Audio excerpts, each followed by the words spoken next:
Shalom jemaat, bertemu lagi dengan saya Victor Dan saya Joni. Saya Pendeta Chandra Gunawan. di dalam channel Kompas Iman, konten pembinaan Hosana. Ya, masih dalam nuansa Imlek kok. Iya. Nah, kita mau membahas itu ya. Sejauh yang saya tahu Imlek itu tuh tahun baru Cina. Betul.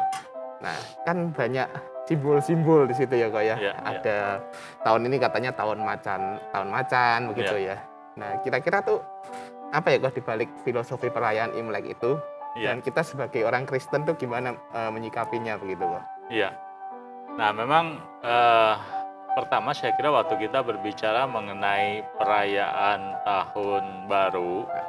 Nah, perayaan tahun baru itu pada dasarnya kita harus menyadari ada berbagai macam kebudayaan terkait dengan perayaan tahun baru ya. Iya. Nah, kita barangkali mengenal salah satunya adalah Imlek. Nah, tapi sebenarnya Imlek itu adalah salah satu saja dari sekian banyak jenis perayaan tahun baru. Nah, sebenarnya di dalam Alkitab, nah kalau kita kan di Indonesia kita merayakan tahun baru pada umumnya di awal Januari, 1 Januari kan, Ya, itu tahun betul. baru. Nah, sementara misalnya budaya-budaya tertentu, misalnya saja Timur Tengah misalnya, nah mereka merayakan tahun baru di dalam waktu yang berbeda, begitu ya. Nah, tadi kembali kepada pertanyaan bagaimana dengan peringatan tahun baru Imlek. Nah, sebenarnya apakah tahun baru Imlek ini memiliki makna atau memiliki tradisi yang sama dengan tahun baru yang lain, ataukah tahun baru Imlek ini memiliki aspek yang berbeda yang kita harus cermati sebagai orang-orang Kristen. Nah, tentu sebenarnya waktu kita membicarakan mengenai tahun baru, nah ini adalah sebuah tradisi ataupun sebuah pengalaman umum manusia bahwa setiap musim yang baru, setiap tahun yang baru itu sesuatu yang perlu dirayakan, sesuatu yang perlu diperingati, karena itu dipandang sebagai masa di mana kita menaruh harapan yang baru. Nah, hanya yang memang menjadi persoalan seringkali adalah bahwa di dalam terang iman Kristen, terkadang dalam peringatan tahun baru yang dirayakan dalam sebuah kebudayaan, nah di dalamnya itu memuat unsur-unsur tertentu yang tidak selalu maknanya itu klop dengan apa yang Alkitab ajarkan begitu ya. Nah, contohnya misalnya gitu ya, waktu kita memperingati Imlek begitu ya, perayaan Imlek ini. Nah, misalnya di dalam kebanyakan peringatan orang-orang yang berbudaya Chinese tapi sudah Kristen. Nah, biasanya kita memperingati Imlek misalnya dengan apa? Dengan sekedar makan-makan gitu ya. Kita kumpul keluarga makan. Nah, kalau sebatas itu memang kita melihat nggak ada masalah ya. Nah, tetapi di dalam keluarga-keluarga tertentu ataupun di dalam kebudayaan Tionghoa yang non-Kristen, nah kita akan melihat bahwa peringatan Imlek itu bukan sekedar merupakan sebuah perayaan akan tahun yang baru, akan keinginan menyatakan adanya harapan yang baru, tetapi dalam peringatan Imlek itu orang-orang biasanya melakukan yang namanya sembahyangan. Nah, itu yang barangkali dalam keluarga Kristen sudah tidak dilakukan, tapi dalam keluarga yang non-Kristen itu masih dilakukan. Saya dulu punya tepekong sendiri. Nah, begitu ya. Nah, itu adalah Menarik, contohnya begitu. Nah, jadi pertanyaannya adalah kenapa di dalam kebudayaan ataupun di dalam pemikiran orang-orang Tionghoa tertentu mereka melakukan sembahyangan. Nah, karena jawabannya adalah bagi mereka berkat itu datang dari nenek moyang, datang dari orang tua yang sudah meninggal. Nah, maka di dalam filosofi Imlek di awal tahun itu yang berkumpul itu dipandang bukan cuma orang yang hidup, gitu ya, tapi orang yang hidup dengan Yang mati. yang meninggal, Oh, iya, begitu. Dan itulah sebabnya maka di dalam peringatan tahun baru ini, dalam peringatan Imlek ini, maka selalu ada unsur yang namanya sembayangan di dalamnya, begitu. Nah, kira-kira menurut Saudara Victor, sembayangan ini masalahnya di mana? Karena seringkali orang berpikir bahwa sembayangan kan semacam menghormati orang tua yang sudah meninggal, atau menghormati kakek yang sudah meninggal, atau misalnya meminta supaya mereka memberkati, misalnya. Itu salahnya di mana menurut Saudara Victor? Mungkin ya kita harusnya minta itu sama Tuhan kali Sama ya. Tuhan, ya? Mereka kan juga Oke. kan sudah tidak punya capability untuk memberikan itu gitu loh ya. Iya. Dan Nah, disitulah yang tadi saya katakan poin utamanya, bahwa ada sesuatu yang terkadang di balik tradisi itu yang tidak sama dengan apa yang Alkitab ajarkan. Nah, termasuk misalnya kalau Pak Joni misalnya membaca dalam Injil Lukas, mungkin masih ingat mengenai kisah antara Lazarus dengan orang kaya yang jahat. Kemudian mereka berdua sama-sama mati. Nah, kemudian digambarkan bahwa orang kaya yang jahat ini kan dia ingin supaya keluarganya yang masih hidup diperingatkan, gitu. Lalu dalam teks itu apakah orang kaya itu bisa? Tidak bisa kan? Nah, itu berarti sebenarnya antara dunia orang yang meninggal dengan dunia yang orang hidup itu sudah terpisah, begitu. Nah, sehingga seperti yang tadi saya katakan, bahwa memang peringatan Imlek, begitu ya, dalam banyak keluarga Kristen itu sudah tidak lagi memuat ada unsur-unsur sembayangan, tetapi dalam peringatan komunitas Tionghoa yang non Kristen, nah itu memang masih ada unsur sembayangan di situ. Dan itulah yang membuat kenapa peringatan Imlek ini sesuatu yang harus disikapi dengan bijaksana, dengan tepat, begitu. Begitu kurang lebih, Victor, ya. Makasih Pak Chandra.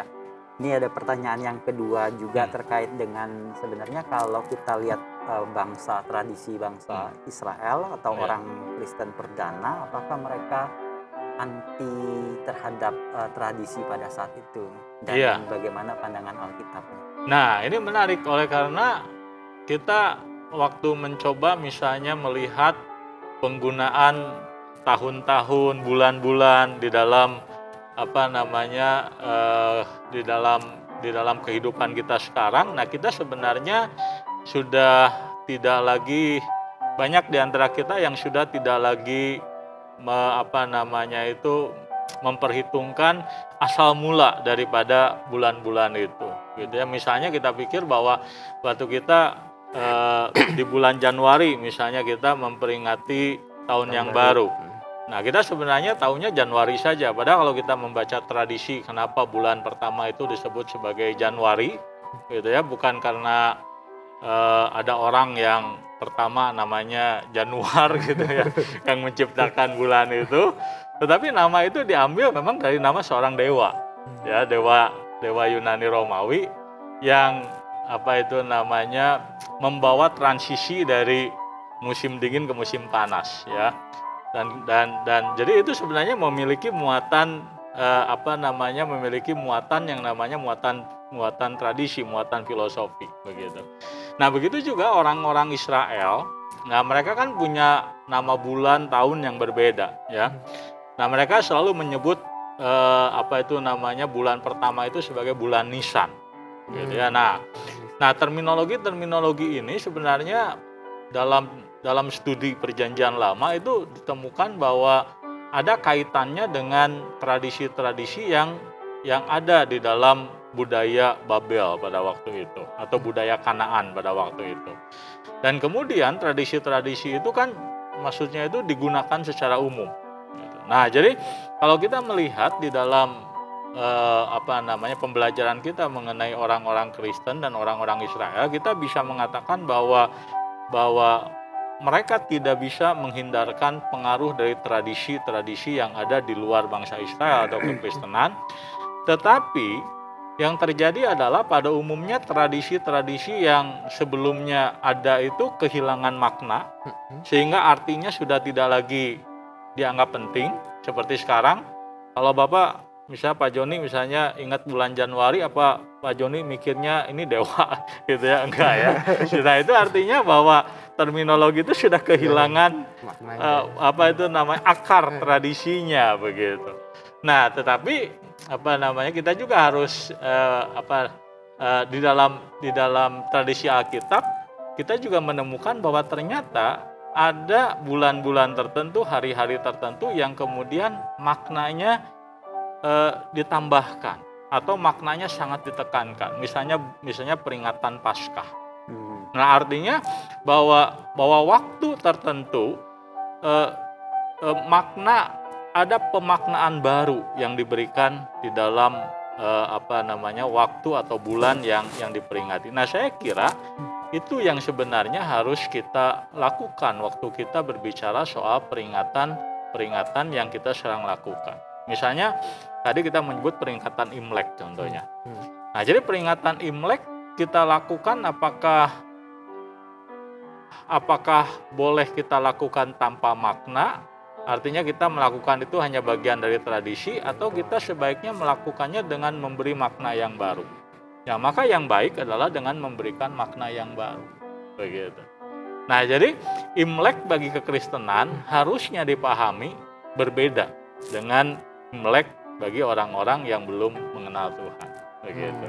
Jadi tradisi itu tetap kita bisa pertahankan. Kita bisa pertahankan. Bahkan menambah makna di dalam. Iya, cuma maknanya kita harus ganti atau kita harus perkaya sesuai dengan ajaran Firman Tuhan.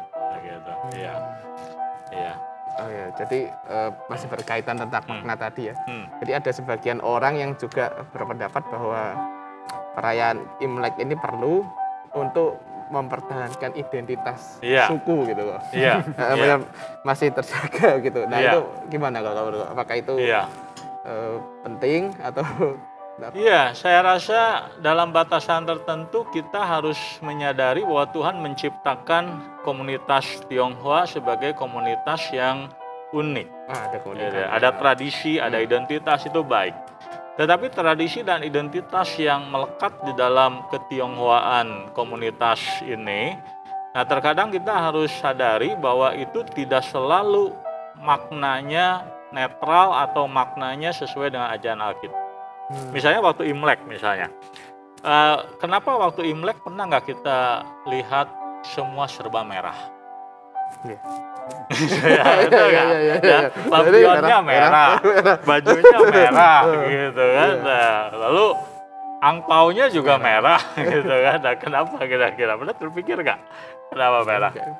Itu ada cerita aja. Nah, jadi mereka itu mengenal ada makhluk mitologis yang jahat, yang sering mengganggu manusia, yang mirip dengan singa. Nah, saya kira mungkin itu digambarkan dengan barongsai mungkin begitu ya, begitu. Dan makhluk ini takut dengan yang merah-merah, gitu ya. Nah, maka simbol merah itu digunakan di situ, begitu. Nah, jadi waktu kita melihat tradisi ini, nah jadi ada semacam cerita mitologis di dalamnya sebenarnya, begitu ya. Kenapa kita menggunakan merah dan sebagainya? Walaupun kita kemudian sebenarnya waktu menggunakan simbol merah sudah nggak mikir lagi masalah bahwa merah itu membuat makhluk yang jahat ini takut. Karena kan kita tahu bahwa iblis tidak takut dengan warna, iblis takut dengan Tuhan, begitu. Nah, tetapi kita juga sebenarnya di satu sisi bisa menggunakan gambaran-gambaran yang sudah dikenal dalam tradisi Chinese ini juga sebagai sebuah alat yang kita sebut sebagai kontekstualisasi, menjelaskan, begitu. Karena kadang-kadang walaupun ini harus dilakukan dengan hati-hati. Misalnya waktu kita berbicara mengenai kejahatan disimbolkan dengan singa dan mereka takut dengan yang berwarna merah dan sebagainya. Nah, sebenarnya kita bisa mengkaitkan ataupun kita bisa mencoba untuk menolong komunitas Chinese misalnya untuk mengerti bahwa memang manusia itu di dalam keberdosaan selalu begitu, selalu takut dengan kekuatan yang bisa membahayakan mereka, dan itu real, begitu, itu real, gitu ya. Dan Dan itu bisa menjadi alat bagi kita untuk menjelaskan bahwa bukan sekedar warna merah yang membuat iblis takut ataupun membuat kejahatan menyingkir dalam hidup kita, tapi mesti ada sesuatu yang bisa menolong kita dan kita bisa memberitakan Kristus di situ sebenarnya. Nah, jadi bagi saya, apakah tradisi Imlek ini bisa bermanfaat di dalam pelayanan Kristen? Sangat bisa. Gitu. Selama kita menggunakan ataupun mengadaptasi, mengkontekstualkan dengan benar. Ya, tidak sembarangan. Ya. Kalau contoh yang sembarangan bagaimana? Bahwa mengkontekstualkan sembarangan. Misalnya kita bilang begini, bahwa singa itu takut yang merah-merah. Dan yang merah-merah itu darah Yesus. Nah, itu sudah menjadi tadi saya terpikir itu. Terpikir gitu ya. Iya, benar. Iya. Nah, itu agak sedikit salah kaprah pada akhirnya. Begitu. Nah, itu kita hati-hati kalau itu. Nah, jadi saya melihat waktu kita menggunakan tradisi yang ada untuk membagikan Injil, nah maka itu akan menjadi sangat efektif sebenarnya. Begitu. Sekaligus kita masih menjaga identitas kita. Gitu. Jadi kan seperti berkumpul pada waktu tahun yang baru itu hal yang baik saya rasa.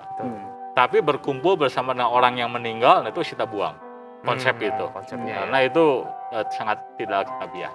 Ya begitu kurang lebih. Jadi ada manfaat tambahan untuk jalan masuk Injil ke komunitas tertentu ya. Iya, karena kita tidak bisa untuk memperkenalkan Injil dalam sebuah bahasa atau sebuah konsep yang betul-betul asing. Dari orang yang akan mendengar berita Injil. Begitu. Jadi kalau dilihat sebenarnya bagaimana mengkontekstualkan Imlek itu ya. Iya. Walaupun kalau kita lihat kalau kita merayakan Imlek itu kan kita sering ketemu keluarga itu sangat beragam gitu. Ada yang tidak percaya juga di dalamnya. Nah, mungkin pertanyaan lebih spesifik kok terkait dengan itu gitu ya. Peran kita sebagai orang Kristen ketika bersama-sama merayakan Imlek dengan keluarga yang lain tanpa malah kitanya yang ikut di dalam proses atau ritual Imlek itu sendiri gitu ya. Apa yang kita bisa lakukan mungkin secara praktis ataupun pandangan Alkitab. Iya. Nah, ini memang salah satu bahaya dari upaya kita mengadaptasi sebuah kebudayaan adalah sinkretisme. Ya, jadi tanpa sadar kita mencampur kebudayaan lama dengan iman Kristen. Kita mengadaptasi. Jadi kita menyebutnya misalnya ini Imlek secara Kristen. Tetapi kemudian kalau tidak hati-hati, di situ terjadi pencampur bauran sebenarnya keyakinan. Nah, maka yang harus kita sadari adalah bahwa unsur penyembahan itu yang paling harus kita cermati. Gitu. Nah, jadi di dalam setiap kebudayaan itu ada unsur penyembahan. Nah, bagian yang terkait dengan unsur penyembahan itu betul-betul kita harus cermati apakah itu bisa teradaptasi di dalam iman Kristen atau akan menghasilkan sinkretisme. Nah, misalnya konsep meminta berkat kepada nenek moyang yang sudah meninggal. Nah, itu tampaknya menjadi bagian yang sangat sulit untuk kita adaptasi. Nah, sehingga waktu seorang Kristen misalnya dalam sebuah keluarga dia merayakan Imlek misalnya, dapatkah dia misalnya ikut sembayangan supaya kehadirannya diterima oleh misalnya saja keluarga besarnya. Nah, jikalau dia melakukan sembayangan maka dapat menimbulkan masalah bahwa dia menjadi batu sandungan. Batu sandungan bagi siapa? Bagi sesama orang percaya. Oleh karena orang yang melihat seseorang yang percaya kepada Tuhan, dia melakukan sembayangan, bagi mereka, orang tersebut yang sudah percaya kepada Tuhan dipandang menyembah atau meminta berkat kepada roh leluhur. Padahal mungkin orang tersebut hanya sekedar ingin menghormati keluarganya. Enggak maksudnya begitu, tetapi pada akhirnya orang salah paham. Dan karena orang menjadi salah paham, kemudian iman orang tersebut menjadi lemah. Begitu. Oleh karena dia menyangka bahwa kenapa orang sudah percaya kepada Tuhan tapi masih mengandalkan roh nenek moyang misalnya.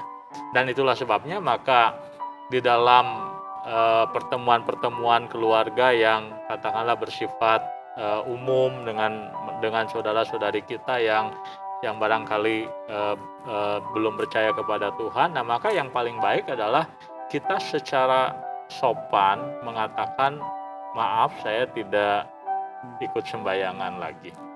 Dan kita tetap menghormati, menghargai orang yang sembayangan, tetapi kita tidak ambil bagian di dalam ritual itu. Nah, jadi kita perlu memiliki sikap yang tegas dalam hal itu, sikap yang menunjukkan bahwa kita tetap menghormati tanpa kita harus menghina keyakinan orang lain begitu. Dan itu barangkali akan menjadi sebuah kesaksian juga bagi orang lain, karena ternyata kita yang tidak menyembah roh nenek moyang, tidak meminta berkat kepada orang yang sudah meninggal, toh ternyata terpelihara dengan baik hidupnya oleh karena anugerah Tuhan. Menjadi kesaksian. Iya, karena bagi orang-orang yang percaya bahwa berkat itu datang dari roh nenek moyang, bagi mereka ketika kita nggak mau sembayangan, kita barangkali tidak akan hidupnya beruntung, nggak hoki hidupnya gitu. Nah, tapi kita akan melihat justru dengan sikap yang tegas, yang jelas, itu bahkan bisa menjadi kesaksian sebenarnya. Nah, jadi ada unsur-unsur tertentu yang kita harus cermati, bisa kita terima, tapi ada unsur tertentu yang kita harus tegas mengatakan tidak. Dan yang paling kelihatan adalah terkait dengan sembayangan sebenarnya. Wah, terima kasih Pak Chandra. Kita sudah membahasnya secara sangat detail mengenai tradisi Imlek ini, dan saya pikir banyak hal baru juga yang saya dapatkan di dalam sesi ini. Biarlah kebenaran ini bisa memberikan kekuatan bagi kita dan menjadi terang di tengah-tengah masyarakat. Terima kasih untuk sahabat Kompas. Sampai di sini untuk sesi kita kali ini. Sampai ketemu di sesi-sesi atau seri Kompas Iman selanjutnya.